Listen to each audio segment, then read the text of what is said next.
Welcome, folks, to another episode of the High Tech Podcast. We have the usual hosts, and if you're listening, you're going to be familiar with Josh and Will. That's no big problem. But if you're watching, you'll already know we have a guest with us. Jason McKenna is joining us from VEX Robotics. We'll be with you in just a second, Jason.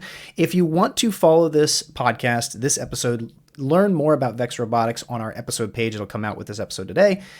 Make sure to follow us on social medias. Go to our YouTube, subscribe. We're either at High Tech Podcast or High Tech Pod. Of course, everything's on our website, hightechpod.us, where you'll see everything about Jason, VEX, and this episode listed there. More than that, if you want to join the podcast, be a part of this conversation, or engage with us in the future, or come back and talk to Jason if you have some sort of interesting conversation in the future, reach out to us at inbox@hightechpod.us. So, all that good stuff behind us. Jason, thank you for joining us today. How are you doing today? I'm doing very well, and thank you so much for having me. That's awesome. We did a little bit in pre and post here. We always have a little bit of chats. We had a couple of laughs. It's great. But you're in Pittsburgh. We're in Lancaster. It's really nice to be with some fellow Pennsylvanians. Are you a Pennsylvania native, Pittsburgh native, or do you live there today? Yeah, born and raised in Pittsburgh. Absolutely. Yep. So you're a full Yinzer and black and yellow? Full blown Yinzer. I was, my first alcoholic drink was an icy light, the whole 9 yards. Okay. I won't give the age, but it was the first one. Yeah. Nope. That's okay. We don't even know. Statute of limitations is behind us, right? Yeah. I root for the Eagles. I don't care that much, but I am a Phillies fan. So if baseball's your thing, we probably shouldn't talk about it. We'll just keep that to the side. But no problem. At least it's great to have a fellow Pennsylvanian. We don't always get that, so it's nice to. As we were talking before, we all survived snow, and we did. Apparently, it was crazier in Pittsburgh, as you shared with us. Flamethrowers and river walkers alike. I don't know that I saw any of that on our end. Yeah, there's people trying to get the snow off their roof with flamethrowers. There's people walking on the ice at the rivers. There's also people, because Pittsburgh's very hilly. There's also people skiing down the hills, some of the hills in Pittsburgh. So it's been an interesting couple weeks, to say the least, around here. Yeah. Could you imagine trying to get around that Teslas whose batteries died, and then some dude coming down the other way on skis, just a side hill? That's It's been. I joked with Will, we're near Lancaster City, and Will lives in the city. I just recently moved out of it, but I had to drive back in, and I joked with him that I felt like I entered like apocalypse land, like snow shovel gangs were starting, and snow was just going everywhere. It was quite the experience. Well, the best part for me, honestly, is I got to pull when I was, because the Blizzard 93, I was a freshman in college, and I was commuting for the Blizzard 93, and I got these, I got kids that that work in our office, and like day 3, I still can't get on my driveway. I'm like, man, stop with that. I mean, we got 3 feet of snow during the Blizzard of 93. We got 12 inches downtown. Come on, So I got to be my dad and pull the whole back in my day thing, So Jason's like, back in 93, I couldn't even see my house. That was how much snow was there. That's funny. Yeah. That's cool. I appreciate that. And for me, I love the snow. I get out and I engage with my neighbors, and you spend the time maybe helping each other and stuff. It can be really uplifting, but on the other side, I get it. There's those folks who are like, I'm not going anywhere. There's no resilience, if you will, for engaging with the external climate. But that's too good. In our main office, the VEX Robotics main office is right outside of Dallas. So they went through a cold spell, and then they get a cold spell. I mean, forget it. The whole city shuts down. I mean, for days. So if they get like an ounce of snow, they have no idea what to do with it, and it's the entire thing shuts down. 100%. Yep. Oh, that's man. Crazy. Well, we'll let this topic melt to the side, but let's jump into it. That was easily your best one so far. That was perfect. Yeah, it wasn't good. So sorry. I apologize. I like that Jason laughed for you. Internally, I could tell he was like, "Man, it's this type of very podcast." Kind. Such a great guest. Jason, tell us a little bit about yourself. So you gave us a bit of prep ahead of time, but we know you're the VP, a vice president over at VEX Robotics. We've done a little research on what you're offering, the hardware. We're going to get into the details and nuts and bolts there, but what brings you to VEX? So I had a long, interesting, kind of journey to VEX. I got hired to teach in 97, right out of college. I was very lucky. And I did not have to sub for a long period of time. And I had an elementary ed degree. And I started teaching 6th grade and I absolutely loved it. I dove in head first, feet first, whatever. But by around my 10th, 11th year of teaching, I was completely and totally burned out for a lot of different reasons. But, I was just not in a good place. Pennsylvania had this thing, as you two probably know, where this could be prior to your teaching career, is that like you did not have to go back to school and get your secondary cert, like a history cert. You could just take the test and and be certified to teach 7 to 12 history. So that's what I did. So I took the test, passed the test, and I never forget being in there to take the test with a bunch of college seniors who were all nervous. Like, man, it's 4 years prepping for this. I just showed up. Like, what are you all nervous about, right? So I went in there, talked trash, took the test, did well, got my secondary history cert. So what ended up happening was then my school decided to make the gifted / enrichment position K-12, and I was the only person that could do it. And that was really my first introduction into robotics and computer science. At the time, Carnegie Mellon University offered a summer camp where the kids could build and code robots. And that's what all my kids went there, and that's all they wanted to do, which to me, I was always a humanities person. I thought these kids were going to want to reenact the Battle of Gettysburg or do Shakespeare plays, but they all want to build and code robots, which I am not.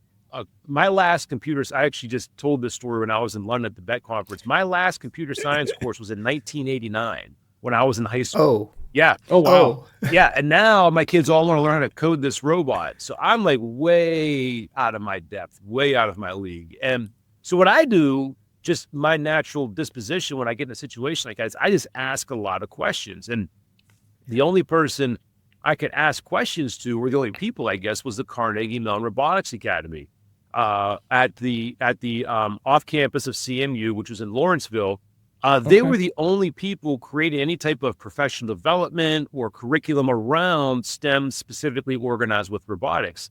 The person that led that organization at the time was Robin Shoup, who was also a former teacher. And he kind of liked me. Like he took a liking to me. I think he saw a lot of himself in me as he kind of got started teaching robotics also. And then from there, I started working for then a spin out that Rob had started at CMU, which was called RoboMatter. And then RoboMatter in 2016 was purchased by VEX Robotics. And that's what led me to the position I'm at now. Now, one other funny thing about that, then we can get into our next topic. Like, when I was teaching, I coached football, right? So which meant that I spent my entire summer coaching football. So I never traveled.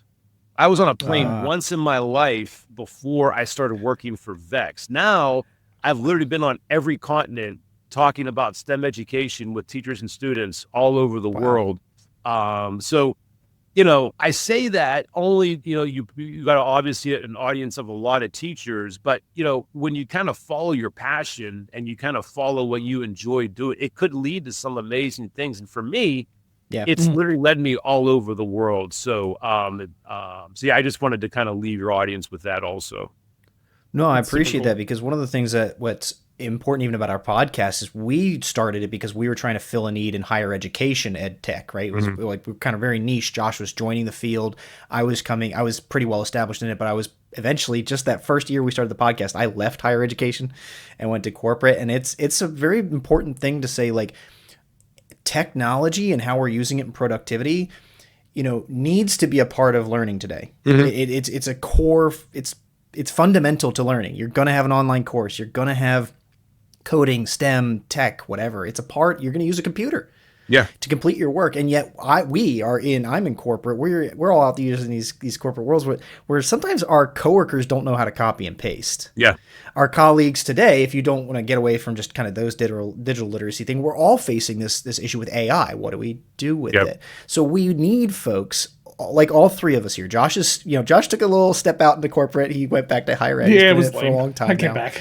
It was fine. I've been in corporate for 5 years. You're talking about like a career in education, and now a second career in VEX Robotics. But we need to know like how we can use these tech tools and what options are available to us, because being in the classroom is a beautiful thing.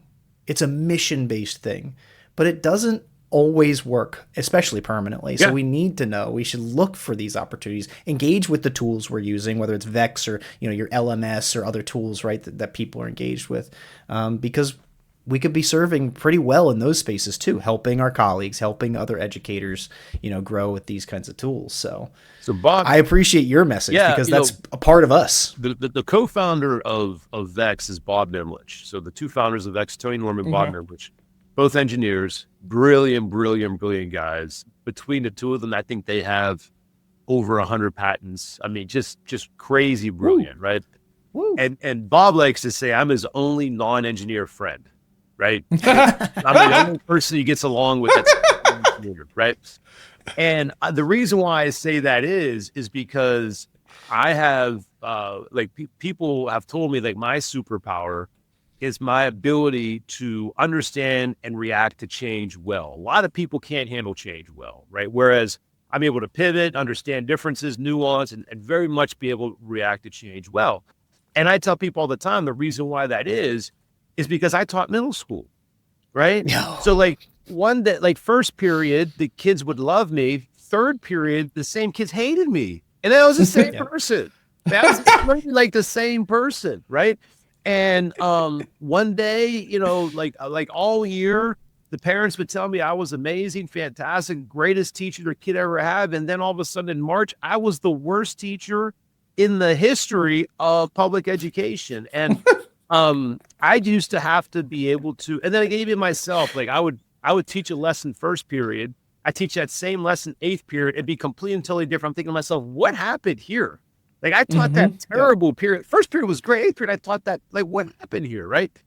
So if you're in education for any sustained period of time, you build up this natural resilience to change because there's so much change. And that's what really made me successful, to your point about my career post-education into corporate, is it's my ability to be able to adapt and understand change. And that's not because I'm gifted, talented, or whatever. It's simply because I taught middle school for 20 years.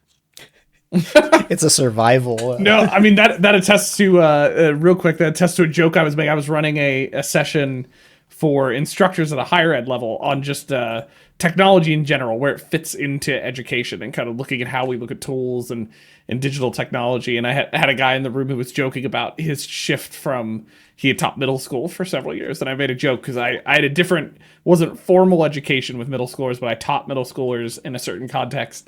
And my joke was, teaching middle schoolers will basically prepare you for everything else. It's like that just gives you the middle school is an interesting animal of a group to teach and adapt to.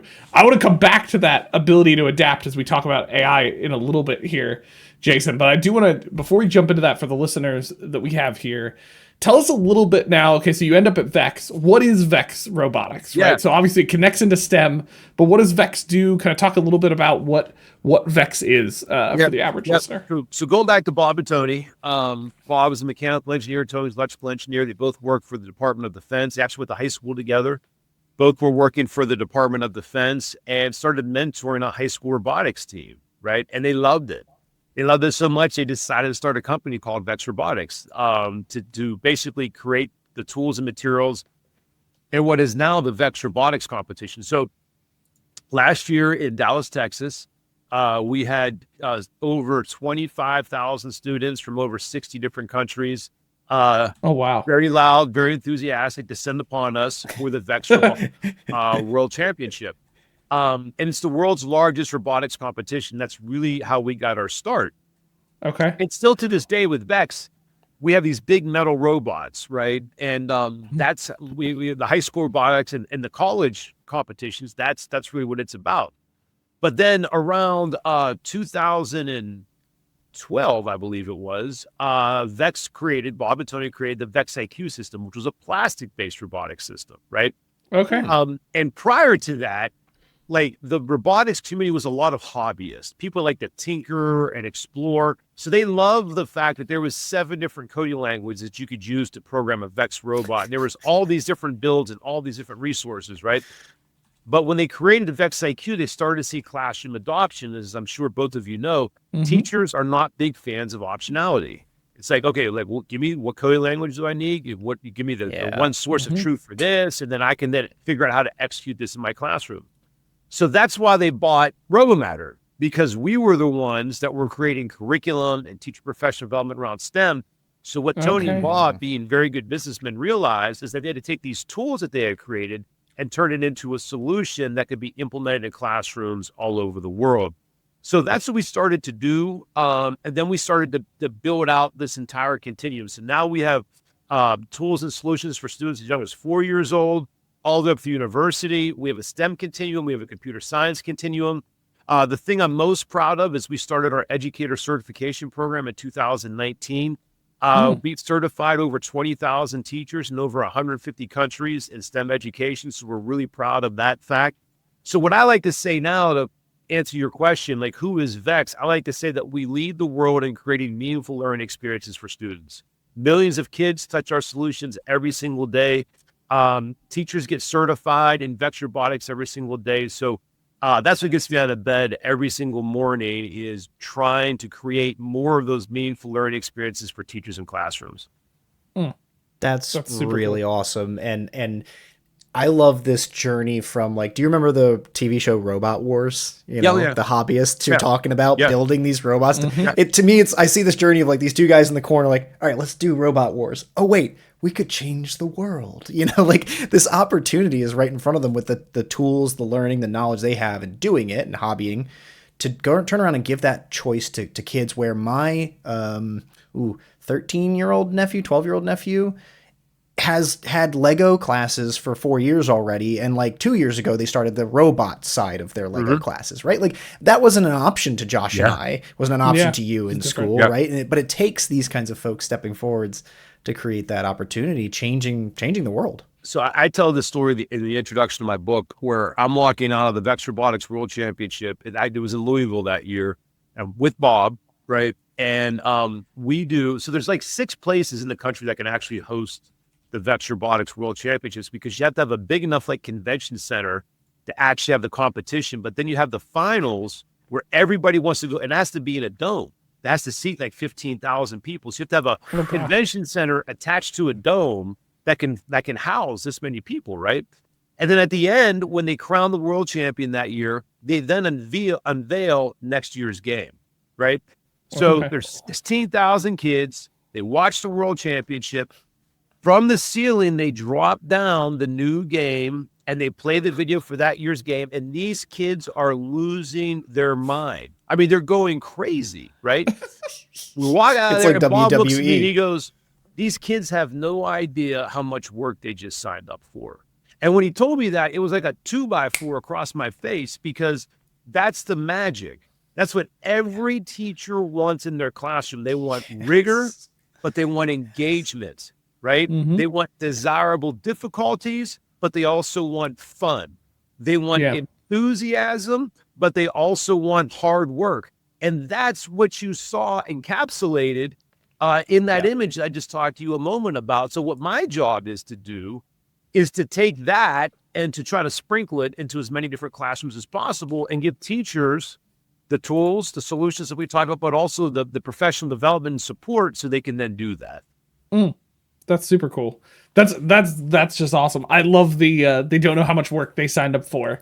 The excitement level that's connected to that. As Will was mentioning, right? Like that stuff I remember in school, and like we didn't have that type of dynamic in the school I was in. And to think about how different I probably would have looked at things if I had that type of dynamic might have changed my direction as a student in many ways. Now I'm curious, Jason, you said sprinkle that into the classroom, right? So for the listener here, what does that look like? The classroom connections that you're making.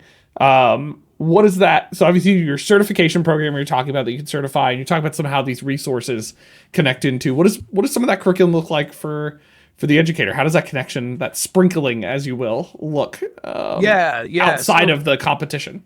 Yeah, so both of you talked about like introducing technology like in the classrooms, right? And like, you know, what that means and kind of what that looks like and what that is. And like in our philosophy at VEX, you know, what it is that we're trying to do is we want to use technology as a means for students to be creative.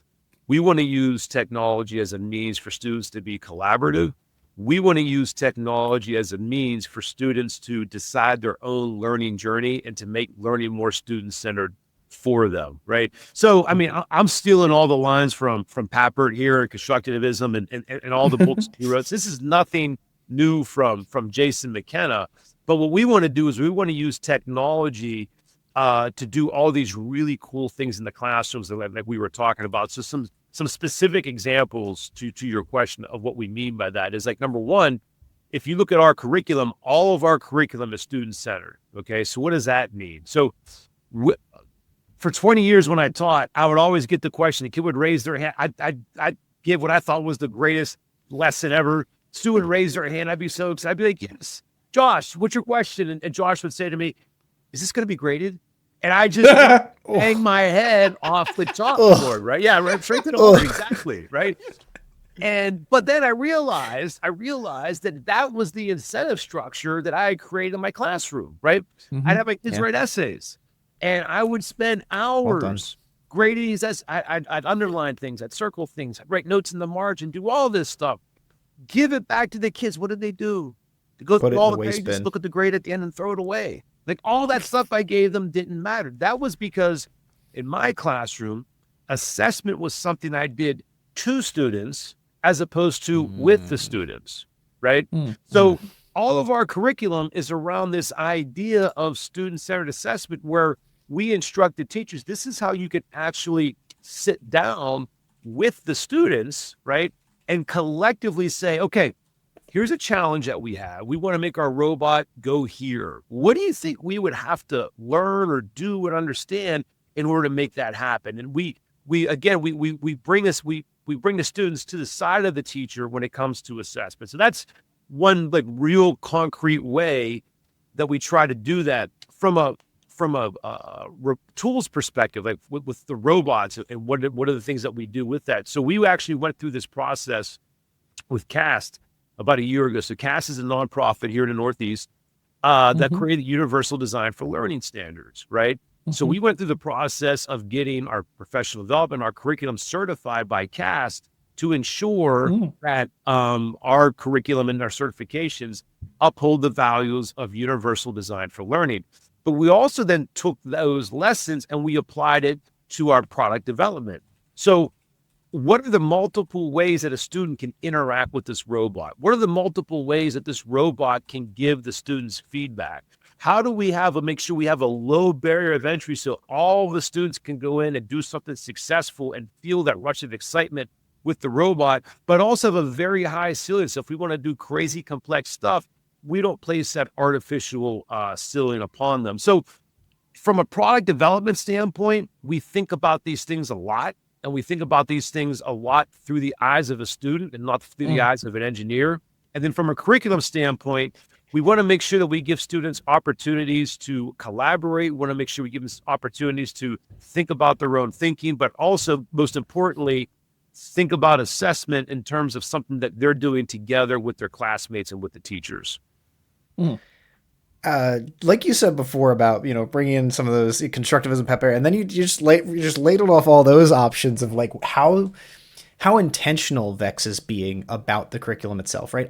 We've been to conferences. Josh and I have done the conference circuit. We've seen, let's just say your competitors, but also just tons of robotics-based learning that's out there today. And some of them want to package, here's the little ball, buy the ball and make it roll across the floor. Some of them want to package, here's the curriculum and a ball if you subscribe for this level. No complaints, no judgment, but like when you say VEX has made the intentional effort to get CAST certified and ensure that not only your curriculum, not just the learning objectives, the activities, the blueprint stuff that us teachers think about, but also then the physical realia, the product. Like, is the product accessible to a student who has 4 fingers or doesn't have one hand, or maybe neurodivergent, processing information in different ways? That just, we stabbed that one kid's story, stabbed me in the heart, and that just pulled it right out and gave me some hope for the fact that, yes, many ed tech platforms are still out there for a altruistic purpose, but this is one that's built on an altruistic purpose. And I love that you've already even said you've got these 2 guys, these owners who are the engineers, and what have they done? Surrounded themselves with folks like you who are bringing in that instructional insight, that curriculum focused mindset, and the student centered mindset, knowing that they need you to be their friend to help ensure that the product, they can build fun robots all day, but can a kid do it? And can a kid get addicted to doing it? That is the value that it sounds like is just landing with VEX time and time again. You're saying sprinkle. I'm thinking like just throwing stuff at students. Like you're 100% right. And even things like, so Tony, who's our other co-founder and CEO, he is very, very diligent about things like packaging, right? So, classroom storage is a big challenge for teachers. So he is constantly challenging our engineers. Like how can we make this simpler for a teacher? How can we make the storage easier for a teacher? How is it easier for them to put all the individual pieces away and things like that? How can I charge multiple robots at one time? Because Jason tells me in his classroom there was 2 outlets and that was it. So I can't charge 10 robots individually in the one outlet, right? And how do I do it without breaking the power breaker? All that stuff. So the support I've talked about Bob, but like both Bob and Tony, the support that we have, from our leadership, to your point, is just absolutely outstanding. Yeah, bottom up. That is really cool. I've got the website up right now. I see pre-K through university. Yeah. So we have hands-on robotic stuff and curriculum from pre-K to university. That's what we're offering. Yeah, to the kids. Yeah, wow. Yeah, 100%. Yeah. So and that's so important because we also put our money where our mouth is. So like we've worked with researchers like Dr. Maya Israel from the CS Everyone Center down at University of Florida. Her PhD student, Andrew Bennett, we did a study with them 2 years ago where they actually did an assessment of VEX 123, which is designed for this very young students to see if it was actually accessible for all students. Like you talked about, there were divergent students, students that might have difficulties manipulating a robot with their hands for whatever reasons, lack of motor skills, whatever the particular thing is. But we were very intentional about doing that so we can learn, about our products and make it better. But then also in terms of the continuum, making sure that this robot fit all these different use cases. So we did that study with Maya's group, and then I went down to Broward County in Florida, because we did this study with teachers in Broward County, Florida, and she took me to a high school classroom. It was an alternative school, so these kids actually stayed on campus all the time, and it was an alternative school. These kids came from some very, very rough backgrounds. They had a lot of struggles they've been through. Walked in their classroom, their teacher, he was the kind of guy. I immediately knew within 5 minutes that I could teach for the next 150 years and I would never be as good of a teacher as this guy. I mean, just absolutely amazing, right? And I knew it immediately. Just could tell me. And there he was with a group of 15 and 16-year-old students, teaching them computer science using VEX 123, because it was the right tool for his students, right? Wow. And to me, that is why teaching will always be the most difficult job in the world, because it's your job as a teacher not to deliver instruction, not to assess. Your job is to find the right instructor, find the correct instruction level of your students and meet them there. That's your job. And if you can do that, then you should be paid $1 million, right? And there's a lot of teachers that can do that. So it's my job to give them the tools that they can then use, not just one robot and say, okay, well, we can use this in this grade span or this age span or whatever, but give them this plethora of choice, which you just saw on your website there. So if I have older students that for whatever reason, VEX 123 is the right tool for them to learn the basic computer science, they can do that. If I have some very young students, like when I first got started, and they could probably get started with metal robots, they can do that also, right? Sure. So that's the importance of why we have that continuum there. It allows teachers, once they identify the instructional level of their students, to find the right solution for them. That's super This cool. is awesome. Yeah. Go ahead. I love the spectrum of where you're meeting them at. I think I'm about to jump into the next question Will was about to. But for the average educator then, right? How how do they best, like, let's say they're listening to this right now, they're like, I'm super interested in VEX, and I open the website, I see a lot of different options. What's the best way to get into that and get started with VEX?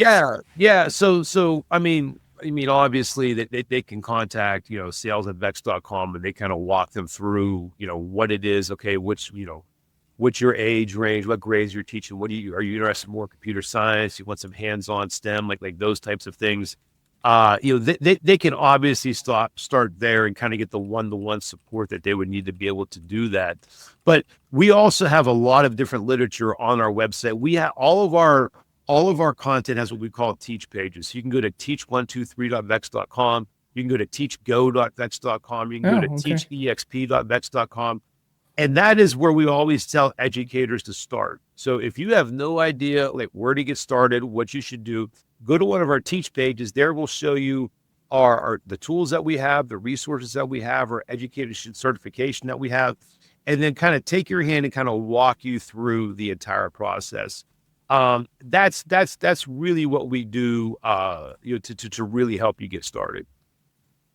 I love that. And you know what I mean? At the end of the day, it's living out what you just suggested we do with the students, right? Meeting them where their needs are. So getting folks on the line so you can figure out what that is makes the most sense. Now, the other thing that we do is every April, coinciding with VEX Worlds, we have our VEX Educators Conference. So that gives you an opportunity to come learn everything about VEX in terms of classroom implementations, but also you get to see the VEX Robotics World Championship that we were talking about a moment ago. So you get to kind of see the full spectrum of VEX there.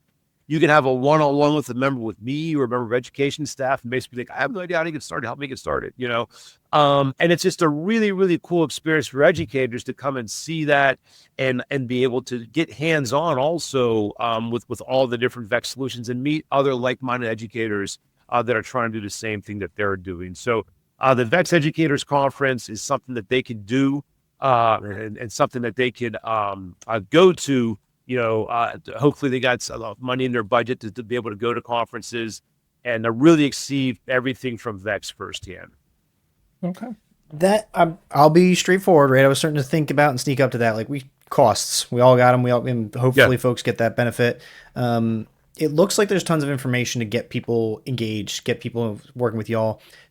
Are there scholarship programs? Do you do certain support for more communities? I mean, everybody needs to pay for things. I understand there's always a cost, but is what's it like maybe if one teacher wants to try it out? Are there demos? How does that work? Yeah, so all of our curriculum is free. We have intro courses for all of our professional development, which is also free. We have a paid for tier of PD also that they can all obviously check out and do. But all of our curriculum is free and our baseline certifications is free. So during the pandemic, we created VEX Code VR. So the famous story is I was out walking my dog, and I got a phone call from Bob, and he put us on a three-way with Tim Freeze, who's in my office here in Pittsburgh, and he's our vice president of educational technology. And he said, "Okay, what are we going to do? Everything we do, this is April of 2019, right? Everything we do is hands-on. No one's doing anything hands-on now. Everything we do is teacher-led. Now everything is remote learning. Like, what are we going to do?" So the three of us decided on that call that we were going to create what is now VEX Code VR, which you can type in vr.vex.com and see it right now. 2 weeks later, I was doing a webinar from my basement announcing the first version of VEX Code VR. Now VEX Code VR is being used in over 160 countries. Our total usage is completely off the charts. We've had millions of hours of code being downloaded using VEX Code VR, and we've kept most of those playgrounds free. So the how much does it cost to get started with VEX? Nothing. You could go to vr.vex.com and start seeing our virtual robot. The commands that you would use, whether it's blocks or Python, to code that robot are the exact same commands that you can use to code a physical robot. You can go through our curriculum to see how our curriculum is laid out, all the stuff I talked about, student-centered assessments in there also, and you can also get certified. So you could go and you could see everything about the VEX ecosystem from a coding perspective, from a training perspective, and from a curriculum perspective. The only thing that you don't get is the hands-on elements of that, right?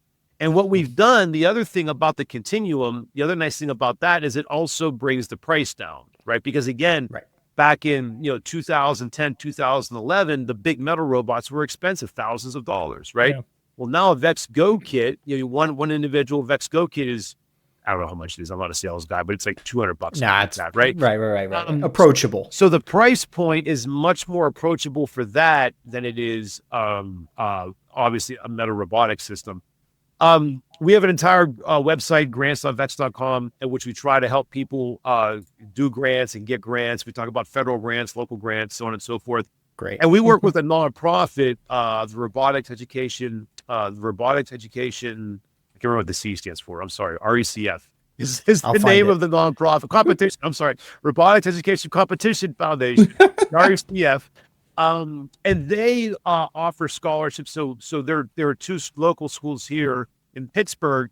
It paid for their robotics kit. It paid for their team registration, and that was a way for them to get started with an actual robotics team, which is obviously another entry point into the VEX ecosystem also. Yeah. I'm all about amazing. This. So many roads leading into it, and cheaper, freer. It's all good if there's a cost. It's okay, but it's nice to know we can meet folks and guide them in different ways. Well, I love all the options you've thought through, right? Like I'm even the VR thing that you're talking about. I opened it up real quick on the side screen just to kind of see what you were talking about while you were talking about it.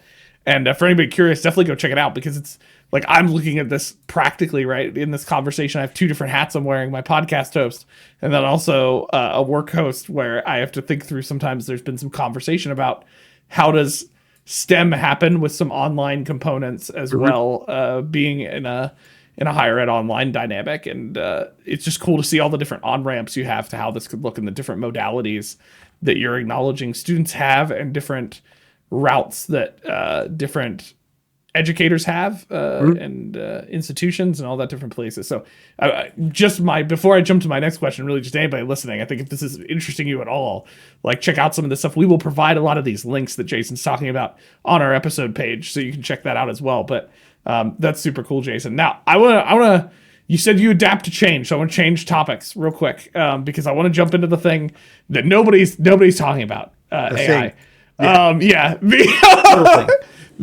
we joke on the podcast, people will stop talking about it when you stop listening to it. That's been but I'm curious, right? Because this came through in the guest information we got from you when you were coming out of the podcast, and just in general, I'm curious your perspective. Like how has AI transformed how you guys are thinking about just STEM in general and robotics? Because it's got to be playing a factor into what you guys are thinking about in the future. Just because of the way the two are converging in many ways. Yeah. So the question I normally get asked is do I still need to teach computer science in the age of AI? Right. Is that something that AI could just write the code? Like, why do I need to teach kids computer science? So the reason we asked that question, I believe, my assertion for this is the reason we asked that question is because we've historically taught computer science so poorly. And we treated computer science essentially as an apprentice program. So I've been to, like you guys talking about conferences, I've been to many conferences, and I've seen the little graphic that they make that talk about, hey, here are all the coding jobs in 2030, but here are all the people in the coding pipeline. There's going to be all these positions that we need to fill. If you get a coding degree, you're going to get a very high paying job, and you're going to get one of these jobs here. We don't teach biology like that, right? We teach biology because it's ubiquitous. It's all around you. It's in your world. Or astronomy, same thing. It's important for you to know these things so you can learn and interact with the world around you. But we don't teach computer science as a science, right? We teach it as a job entry program. And now some of those jobs are leaving. We're like, what do we do? Well, we never should have taught computer science as a job entry program to begin with. Right? We never should have done that. If that happens, great, fantastic, right? But I can teach computer science as a science. I can give kids a fundamental understanding of what an algorithm is. I think one of the biggest problems that we have because we teach computer science as a job apprentice program is like arguably the greatest scientific achievement of the 20th century is when we took a picture of the black hole, right? Validating. Actually, that was in the 21st century. Let's say the last 100 years, right? I'm terrible at that. There you go. The greatest science of the last 100 years was taking a picture of the black hole, right? Katie Weiland, I think, was the name of the scientist that led that effort. She was out of MIT and validated Einstein's theory of relativity, all that, right? How'd they do that? With an algorithm. They did with an algorithm, right? That was able to line up 9 of the largest telescopes in the world and a lot more complex stuff to be able to do that. But we don't have that conversation with our students in the classroom because I don't know what an algorithm is. And therefore, I feel uncomfortable talking about this with my kids, right? So think about all the learning that's lost as a result of the fact that we don't just say, hey, it's important to understand things about computer science, like, computational thinking, abstraction, algorithm, all these particular things, because they're so ubiquitous in our world. And we want our students to be able to understand the world around them, right? So we don't do it from that perspective. And then from a teaching perspective, right? We're so worried about cramming all of this stuff in here as fast as possible. We don't give the students a chance to breathe and to explore and to really appreciate what is it they're learning as a science, as opposed to, I have to understand functions so I can get a job as a coder or something else along those lines, right? So we think this is directly to your question. We think it's more important now to teach computer science than ever, because artificial intelligence is a branch of computer science, right? AI is a branch of computer science that when machines or robots do things that we consider evidence of intelligence, we call that artificial intelligence. But it's a branch of computer science. So if we want our students to really understand AI effectively, we've got to make sure that they understand we teach computer science effectively.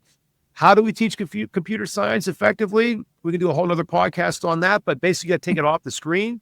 You have to make it part of the student's life. You have to make it collaborative. You have to make it hands-on, right? It can't just be something on a screen. We do that, then we can teach computer science effectively. We teach computer science effectively. Now we can start teaching basic AI literacy effectively for our students. And then we can get them to a point where they can actually learn about AI for the same reasons. Not because we want students to grow up and become prompt engineers or go work for Tesla or anything else like that, because we want them to learn about the world around them and be active participants in that world. I just say preach golf it. Clap. No, I don't know. I don't know what else to do. Yeah, if I had a mic, if I had a mic that was not attached to my desk, I'd drop it. So Will and Josh, I will just give you one plug. If you look at the CS for Everyone Center at the University of Florida, My Israel, they have an AI literacy group for the state of Florida. They are doing it very, very well. The state of Florida, Miami-Dade specifically, I gave a keynote in Miami-Dade for their school at the end of last school year, so May of last year. The leadership of Miami-Dade, the University of Florida, they are really I think they're the ones kind of leading the charge in what good AI instruction in K-12 looks like. So I would encourage your listeners to go and look at that and check that out, because they're really doing a great job with it. Love it. I got notes. Yeah, we took down notes, and we will definitely include that in the episode pages. I really, it resonates with me, the topic you're talking about of just like taking it out into the broader science and not treating it like just job prep in that area, because I think that's ubiquitous across K-12, even to higher ed, because I've been in conversations in higher ed too about like, okay, how do we teach people for AI? And it's laughable, some of the stuff that comes up, because it's like we start teaching them. We're like, well, we'll create degrees for these jobs that existed 5 seconds ago. And we're not confident will exist in 2 years, depending on how much AI evolves or what it looks like in that dynamic. So really, what I really like about what you're talking about there is really looking at the core principles of everything that is important for a student to know in that science. I mean, like you said, that's why we teach biology the way we do. It's why because there's so many other things then that connect into that universal reality of biology. That the reality is we live in a digital world connected into different tools and things like that. And there are principles behind all of those things, down to like an algorithm and things that students should understand. So that's just really well said. I think for the listener listening here, I think that gets with what some of Will and I have talked about before, which is that really at the end of the day, this isn't that complicated. It's about going back to some of the core that we need to do. Yeah. And exactly. That will prepare students for whatever is to come, whatever that looks like. Good teaching doesn't happen because of, hey, no offense. Don't sound, wait, I'm the one that's going to sound clip this. Don't sound clip this wrong, Will.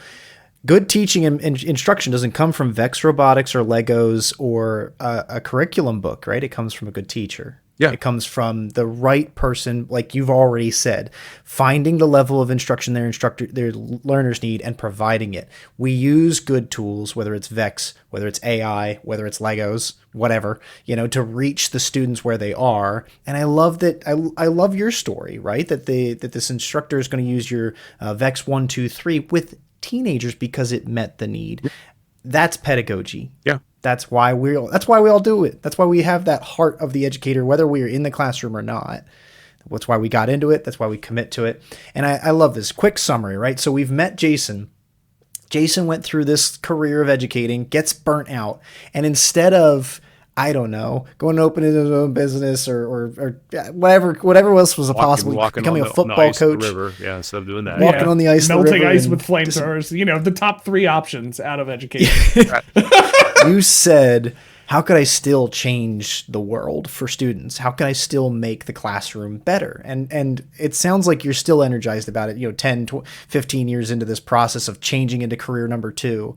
And you've energized me just through this conversation tonight. All these things you've given us, and my notes are over here, from CAST and the Educator Cert program, how Tony and Bob approach it, all this stuff with your offerings from the conferences for educators, the championship for students, the VRVEX, the great, this is powerful, Jason. I signed up for a quick conversation with you and you handed us a toolbox, a toolbox of toolboxes.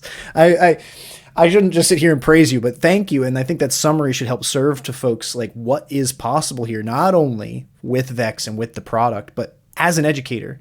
If you're scared of this burnout moment, that's something you're wrestling with, or you've been burnt out, or you're ready to get energized because you're a new teacher. Take this lesson from all of us here. It's worth doing whether you stay in the classroom or not. One story I'll finish with, just because I think it sums up your point very well. I was at the Tennessee State Robotics Championships a few years ago. I got invited there by the people that were running it, and I was standing in line to buy a hamburger. I was hungry. It's like 12:30, and this tiny woman taps me on my arm, and I look at her and she goes, you don't know who I am, but I know who you are. I am here volunteering at the event. I used to have to fight to get my son to go to school every single day. And then he joined the VEX Robotics team, and it absolutely changed his life. And he got friends. He found his peer group. He's currently a junior at Stanford, majoring in engineering. And I just want to say thank you. Oh gosh. I have literally dozens of stories like that. So that's what we try to do. And that's not because of me. That's the entire group that we talked about right there. But that's what we try and do.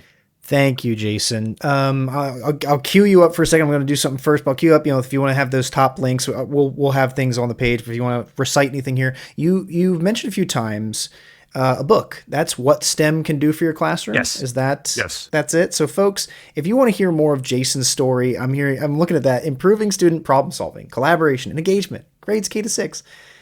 Check that book out. I'm putting that out for you folks. It's on the major ones like Amazon, whatever. If you can buy it local, we always encourage that to support your bookstores in the local areas. But how can people, or what's maybe the top one? Should folks just go to VEX Robotics, or how do they get engaged to start? You can go to vexrobotics.com. You can see our entire product offering there. You can go to education.vex.com, and you can see all of our educational offerings. And you can go to pd.vex.com, and you can see all of our teacher certification offerings. So those 3 sites would be the best places where you could go to get started for sure. Beautiful. They'll be in the show notes. I really appreciate you taking the time with us, Jason. This is a very uplifting measure for us. It's fun. We like the tech stuff. Josh and I were born actually just too early for the cool things that came in education, like STEM. I was just playing Legos in my basement. I didn't get credit for it. You know? Right. But we're so thankful companies and people like you are behind this mission today. Make sure that kids today, my nephew, my nieces, are going to be able to do this kind of learning. Folks, that's a wrap on this week of the High Tech Podcast. We thank you again, Jason, for coming on with us. We're going to wrap up here in just a second. We are going to keep, whether it's robotics or just keeping another teacher in the classroom, we're going to keep with the High Tech Podcast, empowering minds. Embracing tech. Cheers. Cheers.